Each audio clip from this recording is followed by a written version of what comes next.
Allahumma salli ala Sayyidina Muhammad wa asghiri zalimin bi zalimin.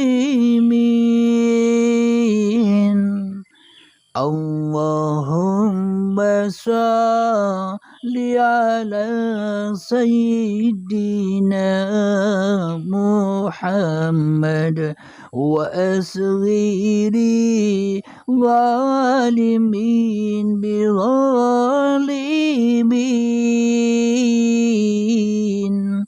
وأخرجنا من بينهم سالمين وعلى آله وصحبه أجمعين.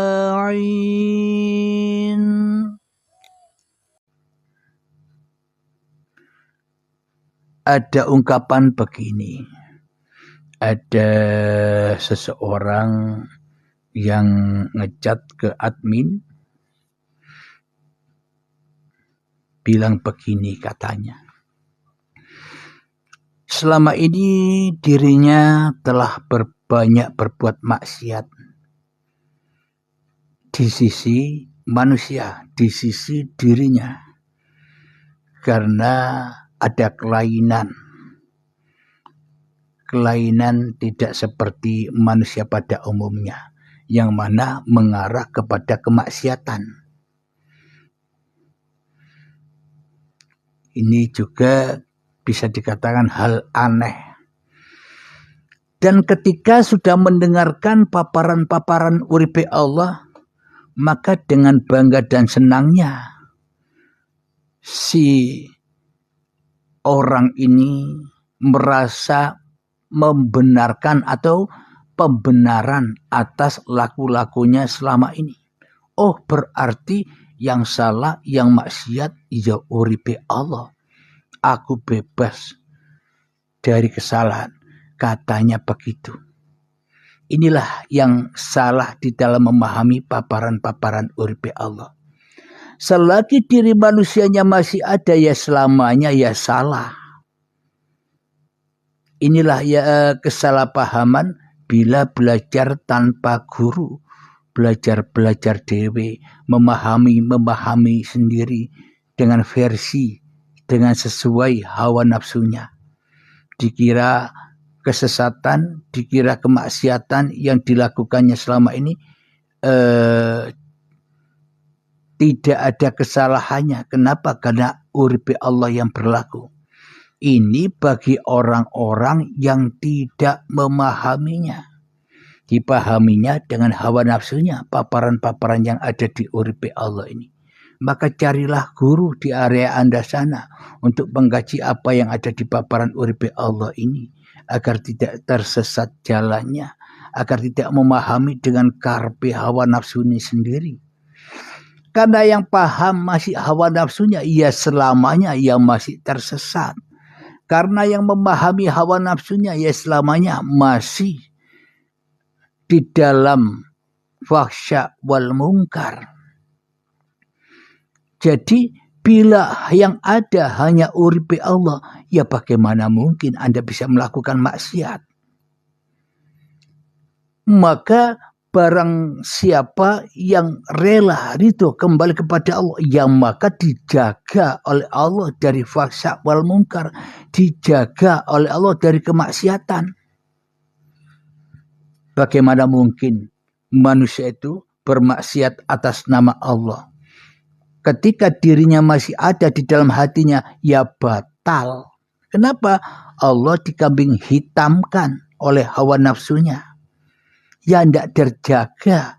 Kenapa? Karena yang dipertuhankan, karena yang diadakan, karena yang diwujudkan di dalam hatinya mung hawa nafsune.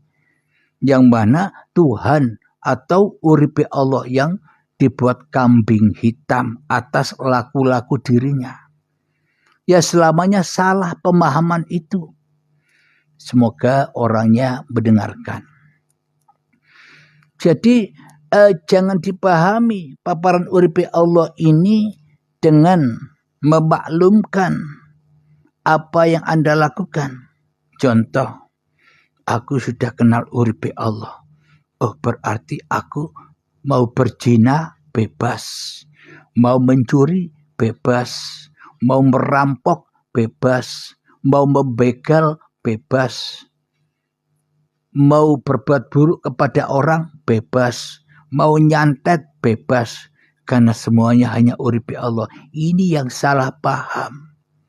Kenapa? Kalau memang semua hanya uripe Allah, ngapain kita bisa merancang apa yang kita lakukan? Berzina, berjudi, merampok, membegal, menyakiti orang. Itu kan semua fahsya wal munkar, laku-lakunya hawa nafsu yang mengkambing hitamkan Allah selama ini. Jadi bagaimana mungkin orang yang sudah mengenal Allah, yang sudah menyaksikan Allah bisa merancang itu semua? Bagi orang-orang yang sudah benar-benar rela, ridho kembali kepada Allah, melewati bimbingan-bimbingan baiat, ya tidak mungkin lagi bisa merancang apa yang bukan dilakukan oleh manusianya. Kenapa? Karena manusianya enjoy saja. Ngapain melakukan apapun yang disebutkan di atas. Jadi bagi Allah, hamba-hamba yang sudah kembali kepada Allah, maka selalu dijaga oleh Allah, maksum, dijaga dari dosa, baik dosa yang dulu, baik dosa yang sekarang, dan baik pun juga dosa yang akan datang, dijaga. Kenapa? Karena tak bisa lagi bermaksiat lagi, karena tak bisa fahsya wal munkar lagi, karena di dalam dadanya sudah tak bergerak sesuatu pun, walaupun sebiji darah tanpa izin Allah. Bila manusianya sudah tak mampu bergerak lagi, apakah manusianya bisa merancang-rancang lagi apa yang mau diperbuatnya? Contoh bagi para sahabat-sahabatku yang sudah mengikuti bimbingan-bimbingan baiat. Di dalam diri Anda besok, lusa, apakah di dalam diri Anda ada suatu angan-angan atau suatu jadwal kemana Anda akan datang? Nanti aku mau ke sana, nanti acaraku ke sana, ke sini, ke sana, ke sini. Apakah itu masih ada? Tentunya bagi saudara-saudaraku atau sahabat-sahabatku yang sudah mengikuti bimbingan-bimbingan baiat, tak punya acara lagi. Kita tak punya acara lagi kecuali diacarakan uripe Allah. Ya tidak bisa bermaksiat lagi orang-orang yang seperti ini, karena acaranya hanya acaranya Allah, bukan acaranya manusia lagi. Karena manusia tidak punya acara. Yang mengacarakan, yang menggelar panggung sandiwara ini ya hanya uripe Allah. Apakah mungkin manusia punya acara sendiri bila manusianya tidak hidup? Apa mayat-mayat itu bisa punya acara sendiri? Mayat-mayat yang sudah meninggal itu loh, apa punya acara-acara sendiri? Ya tidak punya dong. Acaranya mereka ketika hidupnya ya acaranya Allah. Akan tetapi bagi manusia, termasuk saya, bila masih wujud diri manusianya, pasti semua acara-acara itu seolah-olah aku yang berkuasa atas semua acara itu. Seperti acara yang disebutkan di atas, mau acara berjudi, mau acara berzina, mau acara ngerampok, mau acara membegal, mau acara menyakiti orang, mau acara menyantet orang, seolah-olah semua acara itu milik Abdul Halimnya. Karena yang jadi Tuhan, karena yang wujud, yang hidup di dalam dada Abdul Halim ini ya masih Abdul Halimnya. Jangan dikambing hitamkan Allah dengan acara-acara Abdul Halimnya sendiri. Seolah-olah demi pembenaran memahami paparan uripe Allah yang salah, seolah-olah Abdul Halim sudah aman dari kemaksiatan. Itu pemahaman yang salah. Kenapa? Karena bila manusia sudah ketemu Tuhannya, sudah tidak ada acara-acara lagi. Kecuali apa? Coba kita pahami di dalam surat Al-Isra ayat pertama. Jadi tujuannya Nabi Muhammad Isra Mi'raj itu bukan untuk menjemput, menerima sholat. Bukan. Sesuai ayatnya, tujuannya Nabi di Isra Mi'rajkan itu supaya bisa menyaksikan, bisa berjumpa, bisa bertemu, bisa ahad dengan Tuhannya. Itulah yang disebut sholat itu. Itulah yang disebut iman itu. Bismillahirrahmanirrahim. Subhanalladzi asra bi Muhammadin bin Abdullah. Apakah begitu ayatnya bunyinya? Kalau memang Isra Mi'raj ini hanya khusus untuk seorang Kanjeng Nabi Muhammad sahaja, berarti dulu-dulunya tidak pernah ada Nabi. Berarti dulu-dulunya tidak pernah ada Rasul, tidak pernah ada Rasul. Yang Isra Mi'raj yang ketemu Allah hanya Nabi Muhammad saja. Berarti bila yang menghadap hanya Kanjeng Nabi Muhammad saja, berarti seluruh manusia tidak pernah menghadap Allah. Berarti bila seluruh manusia tak pernah menghadap Allah, ya tidak bisa ibadah kepada Allah.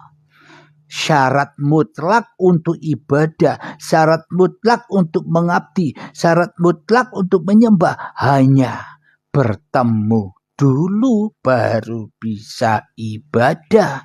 Syarat mutlaknya berjumpa dulu baru bisa ngabdi. Menyaksikan dulu baru bisa kembali.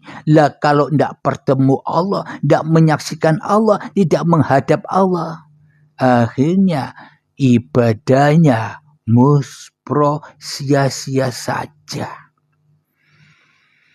Akan tetapi di dalam surat Al-Isra itu bunyinya Subhanalladzi asra bi'abdihi lailan. Nah, Maha Suci Allah yang memperjalankan hambanya di suatu malam. Siapakah hamba Allah? Hamba Allah ya tergantung di dalam hati kita yang ada hanya siapa? Yang ada hanya diri manusianya ataukah diri Allah yang ada? Itulah hamba Allah. Bila yang ada masih wujud manusianya, nama manusianya, hidup manusianya, kuasa manusianya, ya hamba setan, bukan hamba Allah. Yang menjadi pencipta di dalamnya masih Abdul Halimnya kok ngaku-ngaku menjadi hamba Allah. Yang wujud masih Abdul Halimnya. Hamba Allah itu bila yang wujud hanya Allah. Hamba Allah itu bila yang nyata hanya Allah. Hamba Allah itu bila yang dahulu hanya Allah. Hamba Allah itu bila yang kekal hanya Allah. Hamba Allah itu bila yang bisa duduk, yang bisa berdiri, yang bisa diam, yang bisa bergerak, yang bisa makan, yang bisa minum, yang bisa sholat, yang bisa ibadah, yang bisa bekerja, dan yang bisa apapun itu hanya Allah. Itulah yang dimaksud hamba Allah. Sucinya Allah di dalam hati hamba-hambanya. Kenapa kok sucinya Allah di dalam hati hamba-hambanya? Sucinya Allah karena yang ada hanya Allah.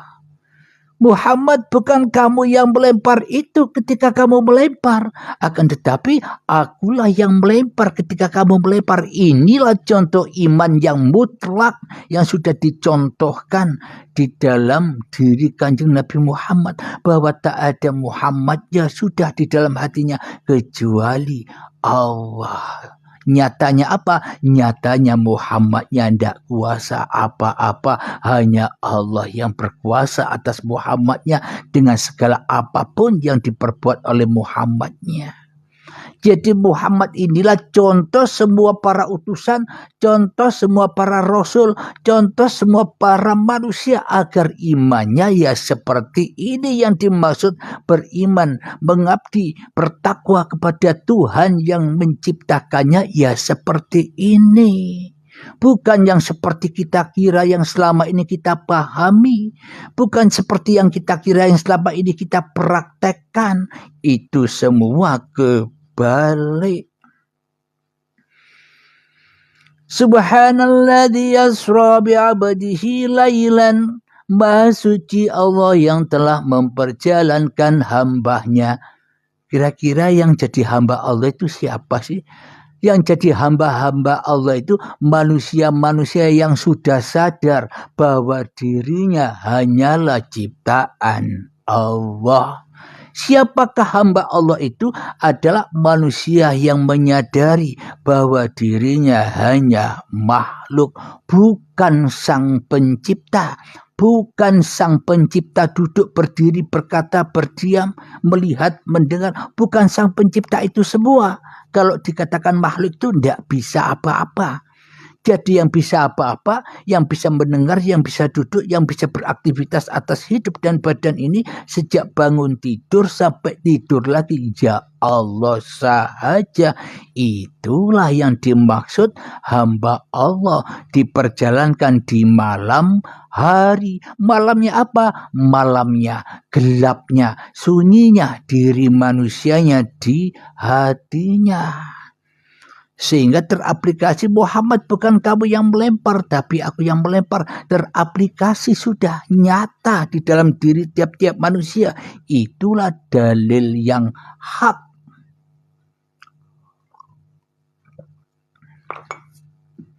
Bila kita membaca dalil yang di luar situ, ya bingung, tidak nutuk-nutuk. Kenapa? Karena hatinya belum kebuka. Baitullahnya pintunya masih tertutup rapat. Yang tidak bisa paham-paham. Kenapa? Karena yang di luar lebih diimaninya daripada yang ada di dalam dirinya. Sehingga ya tersesat terus, tidak bisa meluncur wot ke akhirat, tidak bisa mi'raj langsung wot kepada Allah. Kenapa? Karena manusia masih dicekeli, masih dipegang erat oleh iblis dan setan. Tidak boleh pergi manusia dari kumpulan iblis dan setan, yakni di dalam anar. Itulah yang dimaksud malam itu ketika manusianya memalamkan dirinya, mentiadakan dirinya, mengkosongkan dirinya, mengheningkan dirinya bahwa yang ada hanyalah Allah. Itulah di suatu malam. Diperjalankan dari mana? Minal masjidil harami ilal masjidil aqsa alladzi barakna.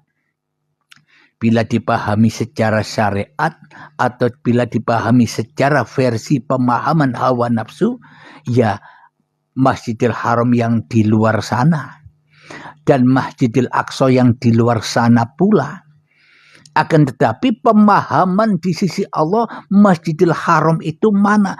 Tanah yang suci tempat kita berasal, itulah Masjidil Haram. Diberangkatkan, diperjalankan kemana? Diberangkatkan tanah yang suci ini menjadi tumbuh-tumbuhan, menjadi hasil dari buah-buahan, tumbuhan, sayuran, padi, dimakan oleh hidup yang ada pada calon-calon kedua orang tua kita, sehingga diprosesnya lah hasil dari makanan dan minuman itu menjadi sel sperma dan sel telur. Sehingga suatu masa bertemunya calon kedua orang tua kita, menikahlah mereka dan jadilah terkumpullah antara sel sperma dan sel telur, akhirnya dijadikan segumpal darah. Ya di situ ya ada uripe Allah yang memproses. Tak mungkin yang memproses itu jauh dari apa yang diproses. Makanya ada proses itu ya bersama yang memproses. Contoh, kita makan, ya ada yang makan, tidak mungkin ada makan sendirian. Ada yang makan dan ada yang dimakan, selalu satu. dalam suatu keadaan. Kita pun dulu saat di tanah sampai menjadi gumpalan darah, ia bersama uripe Allah, bersama Sang Pencipta. Apa yang diciptakan ya bersama yang menciptakan. Jangan dipisah-pisah. Kita tidak bisa jadi-jadi sendiri, tidak bisa wujud sendiri, tidak bisa hidup sendiri, apalagi bisa beraktivitas, tidak bisa sendirian. Ya bersama yang menciptakan, tapi yang mencipta di dalam hati kita tergantung iblis atau Allah. Tinggal kesadaran itu yang perlu kita raih sebelum datangnya sakaratul maut. Jadi dari Masjidil Haram sehingga dijadikan gumpalan darah, gumpalan daging, dijadikan janin dan bayi yang suci. Itulah yang dimaksud Masjidil Aqsa alladzi barokna, yakni bayi yang suci. Kullu mauludin yuladu alal fitrah. Digambarkan di dalam hadis bahwa di Masjidil Aqsa sudah ditunggu-tunggu oleh para nabi dan rasul, sudah ditunggu-tunggu oleh para kekasih Allah termasuk malaikat dan sebagainya untuk sholat berjamaah. Ini adalah simbol, kiasan, gambaran bahwa bayi yang terlahir ke dunia ini sudah lama ditunggu-tunggu oleh ayah ibunya untuk sholat jamaah. Apa sholat jamaah? Kumpul bersama. Owe makan datang dari ayah dan ibu. Owe minum datang dari ayah dan ibu. Iya, inilah yang dimaksud sholat jamaah. Sholat yang sebenar-benarnya sholat. Kenapa kok dikatakan sholat yang sebenar-benarnya sholat? Karena bayi belum bisa mengaku-ngakui jati diri bayinya, karena bayi belum bisa mengaku-ngakui, karena bayi belum bisa makan buah khuldi. Adam dan Hawa masih bersenang-senang di surga Firdaus, di surga Eden, di surga kebahagiaan. Belum ada ketakutan di dalam hati bayinya dengan urusan-urusan yang selain Allah. Kenapa? Karena bayinya masih berurusan, masih esa sambung ahad dengan yang menciptakannya. Itulah kebahagiaan itu. Akan tetapi ketika detik-detik akil balik tiba, Adam yang sebenarnya tak ada, maka merasa ada. Siapakah yang merasa ada? Hawa nafsu kita inilah yang selama ini merasa ada. Jadi selama ini ketika kita belum menyadarinya, selalu dan selalu makan buah khuldi, buah terlarang. Yang dimakan buah terlarang berarti semua apa yang kita lakukan ya terlarang semua, haram semua. Itulah lembah dosa itu. Masa kita akan berdiam diri terus di dalam malaikat malik, kepemilikan al-mulk, yang merasa memiliki hidup dan badan ini? Itulah Malik itu yang menjaga-jaga hawa nafsunya, yang menjaga-jaga perbuatan hawa nafsunya, sehingga terbakar selalu di dalam anar, wong di dalam neraka. Jadi tujuannya apa? Allah memperjalankan manusia, Allah memperjalankan Nabi Muhammad sebagai simbolnya manusia, sebagai contohnya manusia. Gunanya untuk apa kita dilahirkan ke dunia sebagai bayi? Gunanya hanyalah untuk haulahu linuriyahu min ayatina. Tujuannya hanya untuk supaya kita bisa menyaksikan ayat-ayat Allah. Di manakah ayat-ayat Allah itu? Apa yang di luar itu? Apa yang di Alkitab? Apakah yang ada di Al-Quran? Apakah yang ada di Zabur, Taurat dan sebagainya, Injil? Bukan itu kitab-kitabnya Allah yang harus disaksikan. Kitab-kitab Allah yang wajib disaksikan agar manusianya selalu bahagia di dalam keridhaan Allah, selalu di dalam surganya Allah. Ya ayat-ayat yang ada pada dirimu itu loh yang wajib dipandang, yang wajib disaksikan. Duduk kita, ya inilah ayatnya Allah. Melihat, mendengar, bolak-baliknya hati, ya itu semua ayat-ayatnya hidup, ayat-ayatnya Allah. Itu ayat yang lebih nyata daripada ayat-ayat yang tertulis di luar sana itu. Alhamdulillahirabbil alamin. Semoga kita semua senantiasa menyadari bahwa paparan uripe Allah ini bukan kambing hitam bagi amalia-amalianya hawa nafsu. Jadi bagi manusia yang sudah menyadari bahwa hanya Allah yang ada, bagaimana mungkin manusia bisa merencanakan akal-akal bulusnya? Berarti ya belum Allah yang ada, masih hawa nafsunya. Jangan salah paham, Mas Bro. Ya tentunya masih kepanasan di dalam hidup di dunia ini. Kenapa? Karena semua rencana-rencana itu ada karena bukan dari Allah, tapi dari iblis dan setannya yang ngaku-ngaku dari Allah. Itulah yang dimaksud Allah selama ini dikambing hitamkan oleh manusia. Karena yang jadi Tuhan, yang jadi Allah masih manusianya di dalam dadanya. Alhamdulillahirabbil alamin. Semoga saya dan Anda memahami ini semua.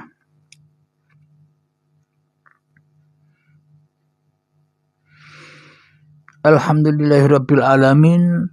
Semoga apa yang kita kaji bersama ini mendapatkan rahmat dari Allah. Amin ya rabbal alamin. Akhir kalam. Assalamualaikum warahmatullahi wabarakatuh.